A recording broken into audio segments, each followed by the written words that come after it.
OK. Petite capsule sur je dirais, un des points importants du chapitre 3. Là. On a vu un tas de ratio.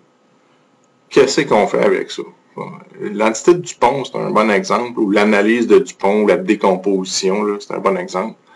Ce qu'on a dit, c'est qu'un des ratios les plus importants, c'était le ROE, le Return on Equity. Je mets une pièce là-dedans, combien ça va me rapporter à la fin de l'année? Bon. Quand une compagnie fait mieux ou pire que l'année passée, ou quand une compagnie fait mieux ou pire que les firmes semblables de l'industrie, on aime ça comprendre pourquoi.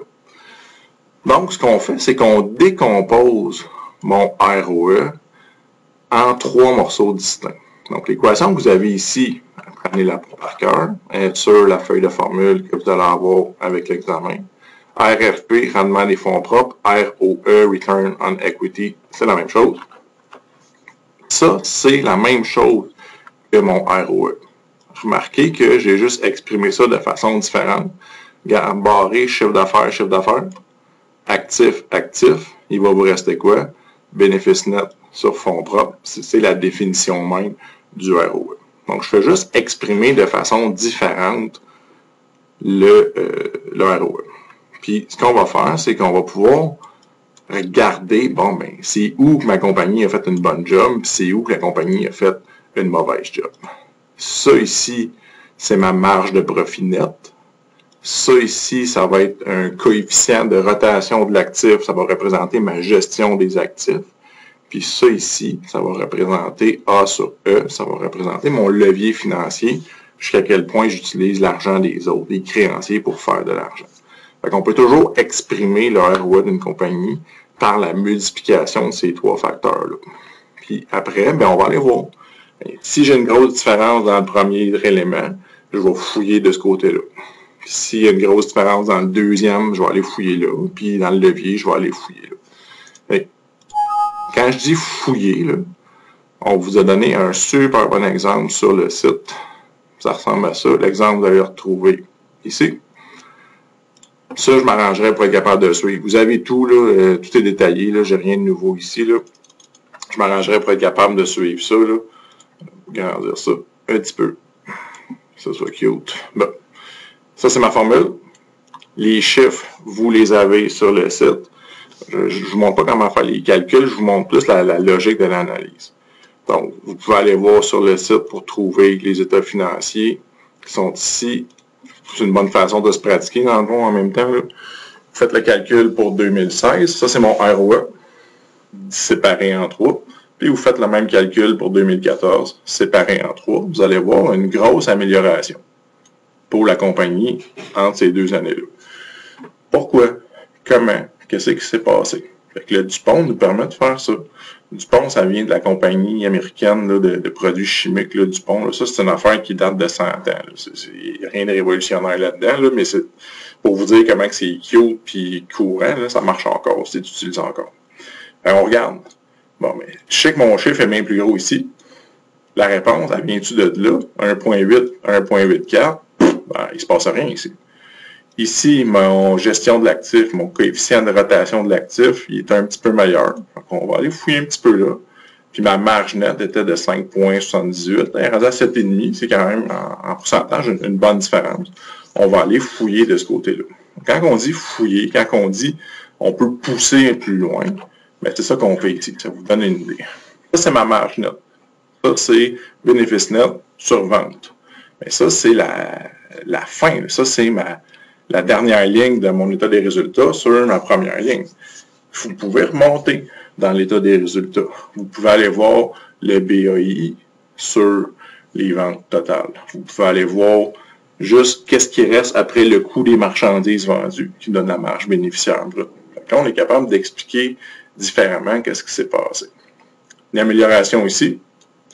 La marge brute, donc qu'est-ce qui me reste après juste le coût des marchandises vendues, là, aucune autre dépense. C'est pire par rapport à l'année passée, ça a baissé. Ça ne peut pas être ça ma réponse. C'est pas parce que j'ai payé mes marchandises moins chères. Mais par contre, je vois ici qu'il y a une bonne amélioration au niveau du BAII, du bénéfice d'exploitation sur les ventes. Comment ça? Regardez, si vous allez voir vos chiffres dans l'état des résultats, les chiffres qui sont ici, là.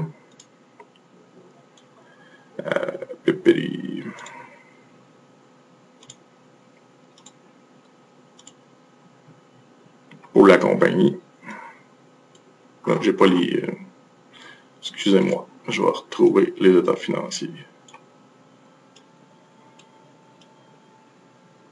Bon.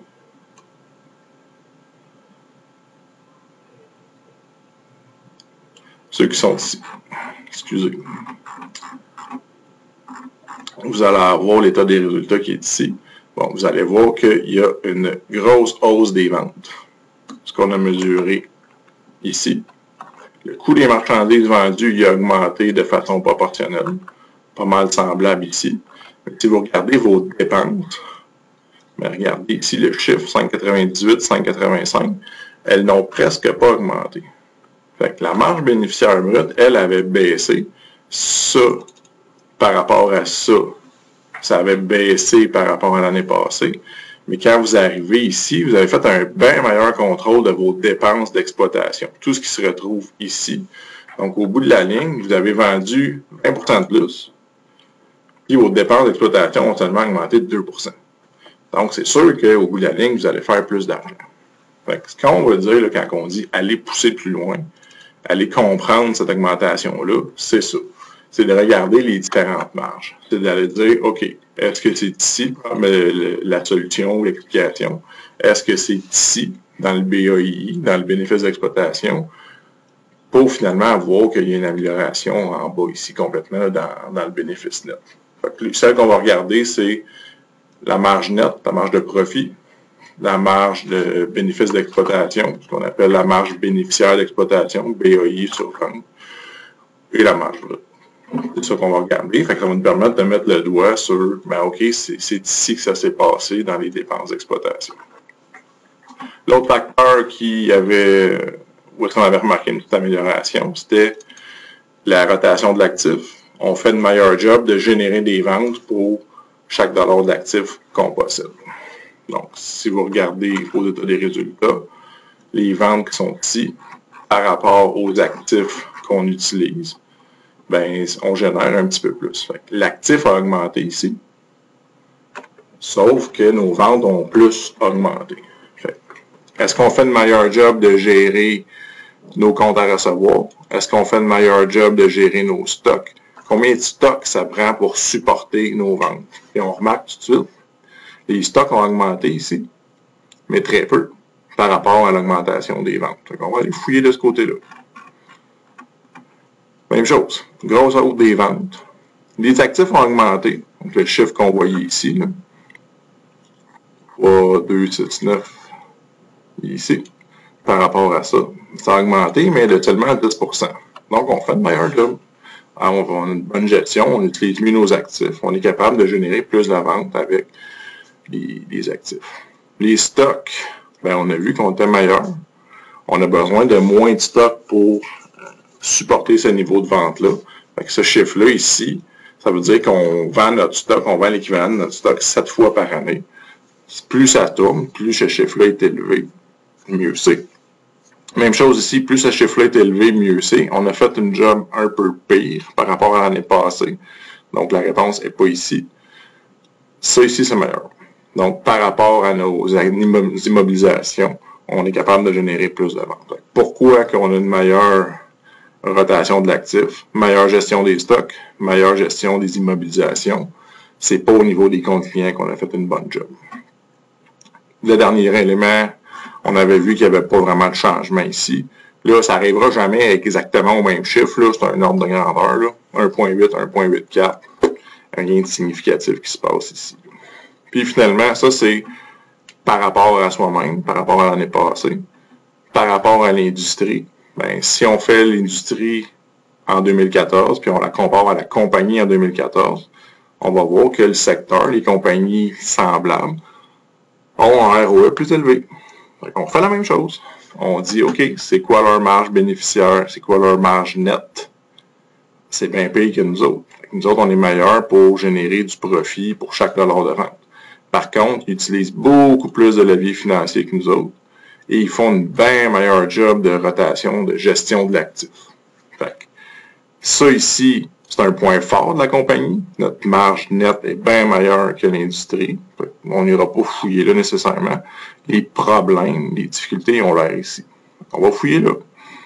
Gestion de l'actif. On refait la même chose qu'on a fait ici. La compagnie, l'industrie.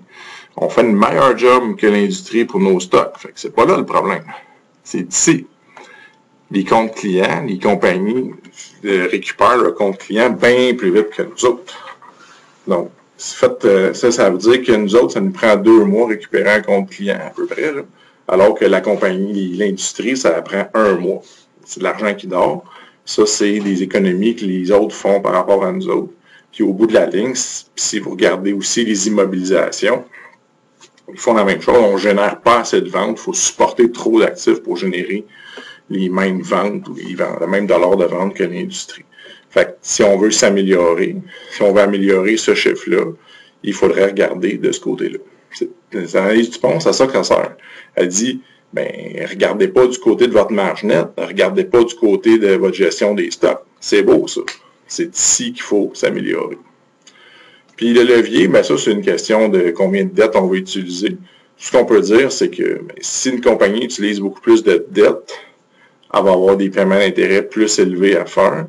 Donc, ça va représenter un risque financier plus élevé. Risque de faillite, risque financier, risque de détresse financière. S'il y a plus de risques, on a vu que les investisseurs allaient exiger plus de rendement. Plus de rendement, c'est ce qu'on voit ici, c'est un ROE plus élevé, donc c'est normal.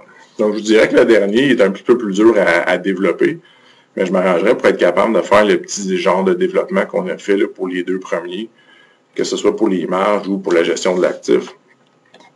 L'exemple ici, il est très complet, il est très représentatif. L'exemple dans le TP, il est plus que complet. Si vous êtes capable de faire ça, zéro stress, ça va bien aller. Donc, ça fait pas mal le tour des affaires importantes pour le chapitre 3. Bonne chance!